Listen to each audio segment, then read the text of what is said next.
Ball to get on with, but Dowie's done that now. Absolutely perfect, fantastic. They're best of friends now, buddies forever.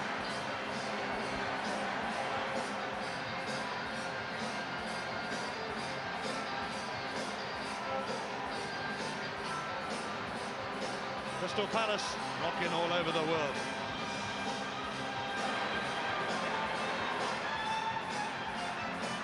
Neil Shipley, the captain, got the goal that took them into the top flight. And the First Division season had the ultimate twist in the tail, really. The team that West Ham helped into the playoffs beat West Ham in the final. The team that were fighting relegation ended up winning promotion. For the first time in 6 years, Crystal Palace Football Club are a Premiership club. Thanks to Ian Crocker and to Chris Kamara. Great job. Great day. You've just witnessed one of the most unbelievable football stories of modern times. Fourth from bottom in December, promoted to the Premiership in May. It just doesn't happen. It happened today. There are still some unanswered questions. How will Palace do in the Premiership? How will they survive? Where do West Ham go from here? Those questions Brian Little and Ray Wilkins will be picking up on. Ecstasy and agony, it's all there. What a day. This man, Ian Dowie, Brian Little, there's almost mystical qualities around him now, isn't there? Yeah, I mean, as you know, I mean, Ian and I have sat on 1 or 2 programmes with you, and I've talked to him about his ways of football, and he has unbelievable opinions of it. But one of the things that he's done with this club is introduce a real work ethic, somewhat different to perhaps what a lot of people do, but it's probably been the missing ingredient. I think the trick for him now will be, you know, how much does he implement that next season, perhaps? And I know it's early to start saying that and we start picking at it, but I think it's a question that Ian will ask himself very quickly. I think he's very forward-thinking. He's looked at it early doors and done an absolutely unbelievable job, as we've all said. But the next step, as we all know, is a massive one. And it'll be interesting to see what steps or what moves or what introductions he puts inside of the club to see how he can get the best out of the players at the level above. It'll be a massive test for them all.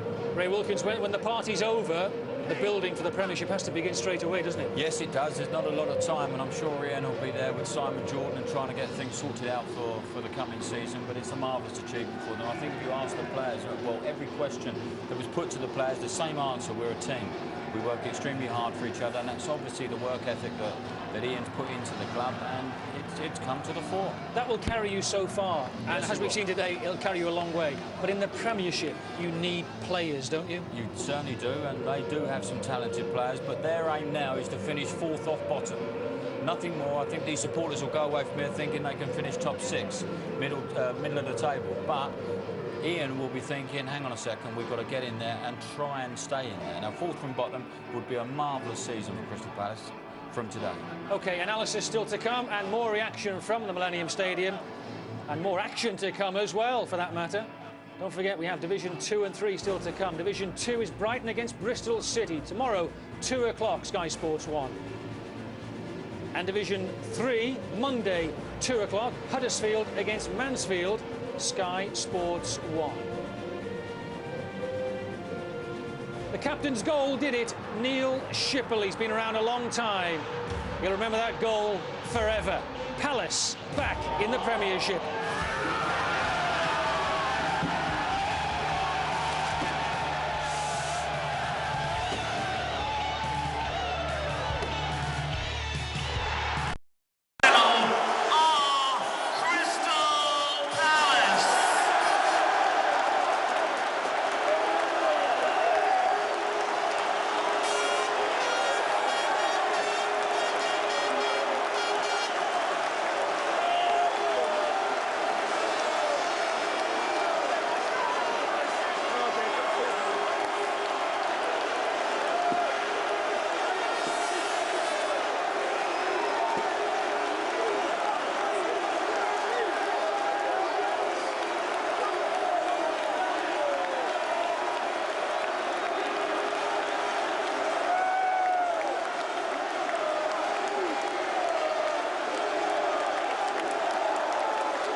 Fabinho.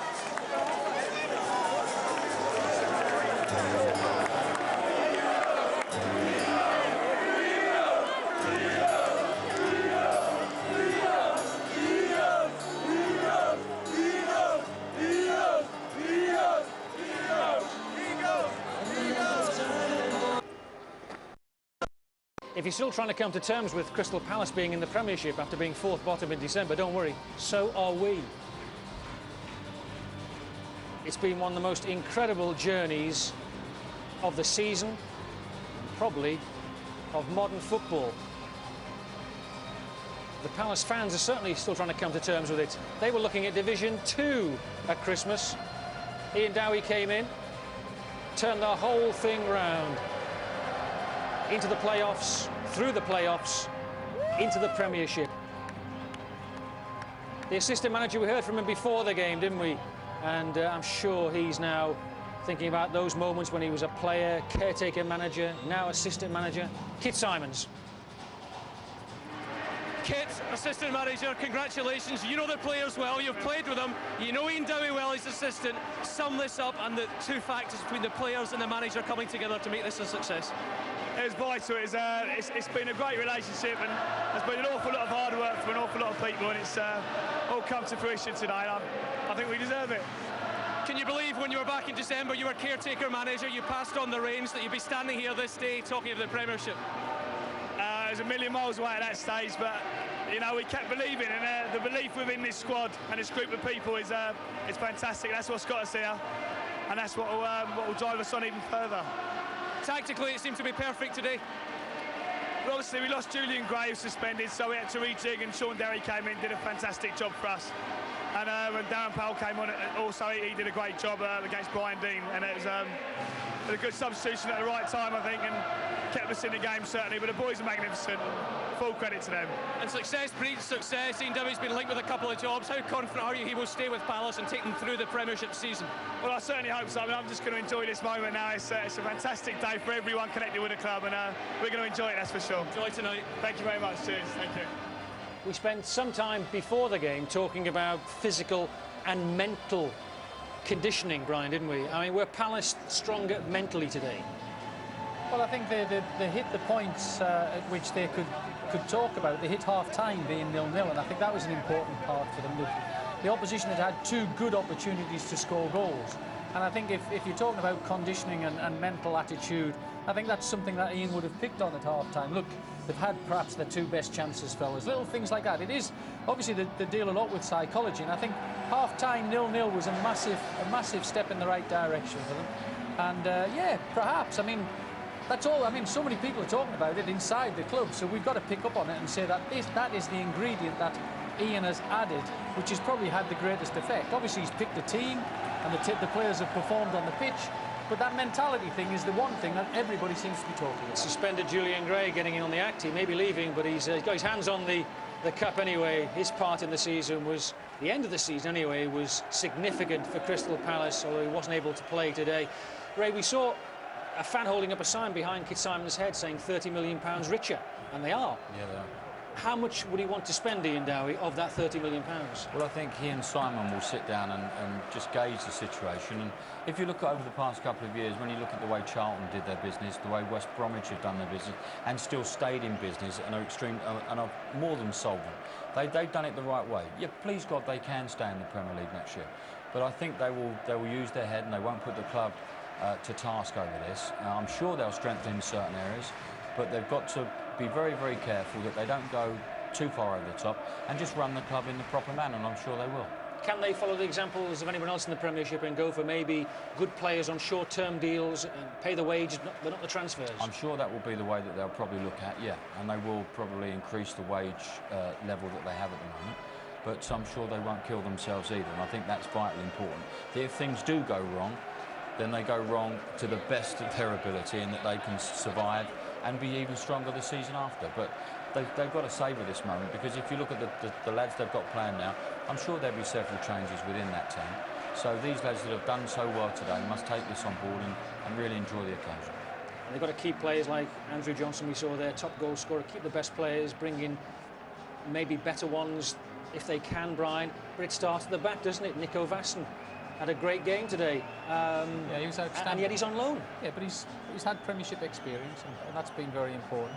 And I think that's the sort of thing you look at. There's all sorts of examples for them to sit down and talk about. There's all sorts of clubs in a similar situation to themselves, or been in a similar situation to themselves, that they can look at and look at the lessons that those clubs have learned, and then draw your own game plan.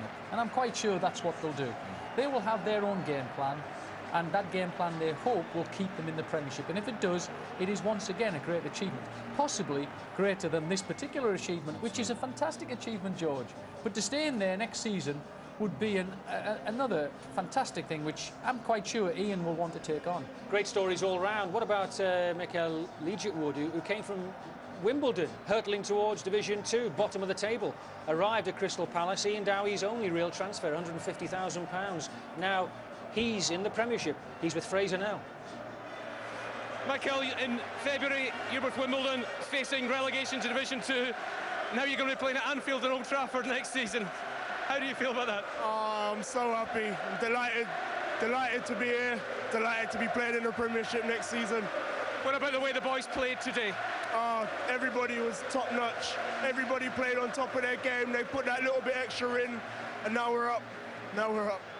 You're up now, it doesn't matter, but there was a tackle on Michael Carrick late on. We looked as if we thought it was a penalty. Was it a penalty? Nah, cleanly took the ball. Cleanly. It's just one of them things. Happens. Enjoy the celebration. Cheers, mate. Thanks. Bye. Going up. We'll see that, but that's a bit of an exaggeration, Ray. I don't think he took the ball cleanly at all.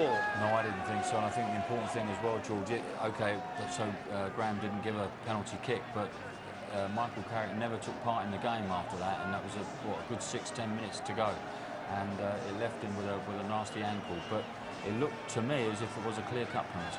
Yeah, we'll see that all very shortly, but for the moment it doesn't count. Well, it won't ever count, will it, Brian? That's it. It's it's a fantastic day. It is without a doubt in our domestic calendar the best day of the season. I genuinely think so now. It's absolutely unbelievable. I mean, to win the First Division and to get promoted from the First Division to the Premiership is fantastic. But when you achieve it this way around, George, you can see today it's absolutely monumental. It's a fantastic day, and one which these lads will remember for the rest of their lives. It's Leicester, Wolves and Leeds down, isn't it? It's Norwich, West Bromwich Albion and Crystal Palace in their place, Ray. Yeah, exactly. And I go along with Brian. If they can stay in the Premier League next year, that will be a bigger feat than they've achieved today. And I'm sure they'll give it their best shot. And it only makes the First Division harder next year with the standard of teams that are coming down. So the First Division will be extremely competitive next year. And you've got 3 hungry managers there, 3 ambitious managers, haven't you? Gary Megson, Nigel Worthington and now Ian Dowie, all in there. No one will want to lose that right to be in the Premiership next season. No, exactly. And they will strive and really work extremely hard to achieve